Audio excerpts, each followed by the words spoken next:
किसान वीरो सलाम अलैकुम की हाल है। उम्मीद है खरीद नाल हो गए काफ़ी अरसे तो बाद दोबारा तुहाडे नाल तुहाडी खिदमत च हाज़र और इंशाअल्लाह ताला हुण असीं हाज़र रवांगे। हुण गैप नहीं आएगा।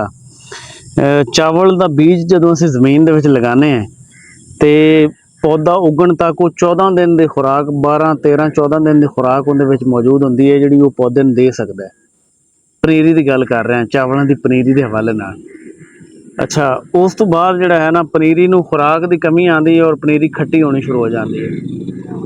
ये सारे दोस्तों को पता होना चाहिए है कि पनीरी आइडियल टाइम पनीरी दे लाण दा की है।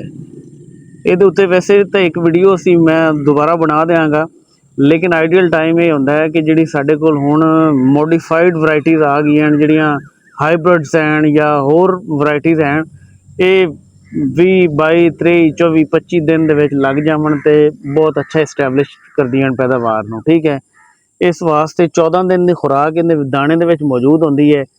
14 ਦਿਨ ਤੋਂ ਬਾਅਦ ਜਦੋਂ ਅਸੀਂ ਖੁਰਾਕ ਅਗਰ ਲਾਈਏ ਖੁਰਾਕ ਤੇ ਉਹ 7-8 ਦਿਨ ਪੌਦਾ ਜਿਹੜਾ ਹੈ ਡੀਕੰਪੋਜ਼ ਹੋ ਕੇ ਖੁਰਾਕ ਪੌਦੇ ਦੀ ਹਾਸਲ ਕਰਨ ਦੀ ਹਾਲਤ ਜਦੋਂ ਪਹੁੰਚਦੀ ਹੈ ਉਨੀ ਦੇਰ ਤੱਕ 20 ਦਿਨ ਦੀ ਪਨੀਰੀ ਹੋ ਜਾਂਦੀ ਹੈ ਤੇ ਉਹਦਾ ਕੱਦ ਬਿਲਕੁਲ ਨਹੀਂ ਵੱਧਦਾ।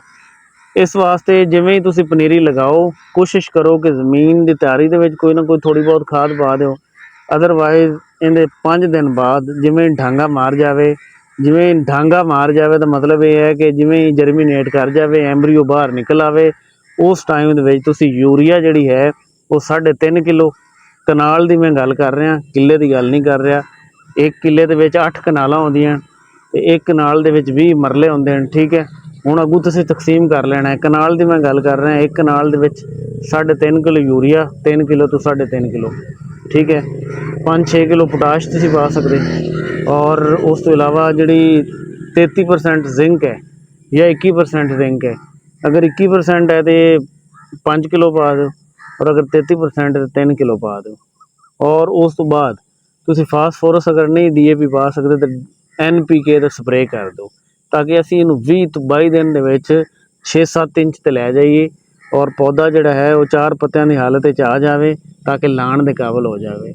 नर्सरी का टाइम जिहड़ा है वो 4 पत्तियां की हालत जिमें ही नर्सरी आ जाए 21-22 दिन दे विच इनू लगा देना चाहिए, उहदे नाल पैदावार ज़्यादा वध जाती है। इस वास्ते मैं उम्मीद करना कि जिन्नी खुराक तुसी जल्दी पा लोगे, NPK का अमाइनो एसिड का एक अद्धा स्प्रे भी कर दो और नाल तुसी जिहड़ा है दानेदार पा दो ताकि पिंक बोरर और दूसरी रस चूस कीड़े वगैरह भी मर जान और उहदे नाल ग्रोथ भी रेगूलेट हो जाती है और असीं जल्दी तैयार करके पनीरी तो बेहतर पैदावार लै सकते हैं। बेहद शुक्रिया।